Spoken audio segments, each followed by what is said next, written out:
Hello friends, welcome back to my channel Karthik Telugu news. Friends, ఇవాళ ఒక ఘోర రోడ్డు ప్రమాదం చోటు చేసుకుంది. దీని గురించి మరిన్ని విషయాలు ఈ వీడియోలో తెలుసుకుందాం. రోడ్డు ప్రమాదంలో ముగ్గురు దుర్మరణం పాలైన విషాద ఘటన తూర్పుగోదావరి జిల్లాలో ఇవాళ ఉదయం చోటు చేసుకుంది. అతి వేగంతో ప్రయాణిస్తున్న ఓ కారు స్తంభాన్ని బలంగా ఢీకొట్టింది. పోలీసుల కథనం ప్రకారం కారు అతివేగంతో రావడం వల్లే వీరవల్లి టోల్ ప్లాజా వైపు వస్తుండగా ఈ ప్రమాదం చోటు చేసుకుంది.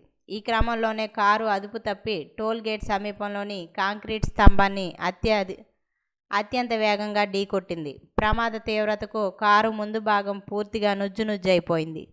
కారులో ఉన్నవారు లోపల చిక్కుకుపోయారు. ఈ దుర్ఘటనలో ముగ్గురు వ్యక్తులు తీవ్ర గాయాలతో అక్కడికక్కడే మరణించారు. మృతులను చాపర్ల రాజు, హనుమంతరావు, సాగర్గా పోలీసులు గుర్తించారు. వీరంతా ఒకే ప్రాంతానికి చెందిన వారుగా తెలుస్తోంది. మరొక వ్యక్తి ప్రాణాపాయ స్థితిలో ఉండడంతో స్థానికులు, పోలీసులు వెంటనే స్పందించి చికిత్స నిమిత్తం సమీపంలోని ఆసుపత్రికి తరలించారు. ప్రమాద స్థలాన్ని పరిశీలించిన పోలీసులు ప్రాథమికంగా ఓ నిర్ధారణకు వచ్చారు. తెల్లవారుజామున ప్రయాణం కావడంతో డ్రైవర్ నిద్రమత్తులోకి జారుకోవడమే ఈ ప్రమాదానికి ప్రధాన కారణమని భావిస్తున్నారు.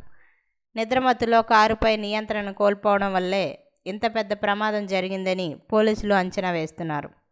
అనంతరం మృతదేహాలను పోస్టుమార్టం నిమిత్తం ప్రభుత్వ ఆసుపత్రికి తరలించారు.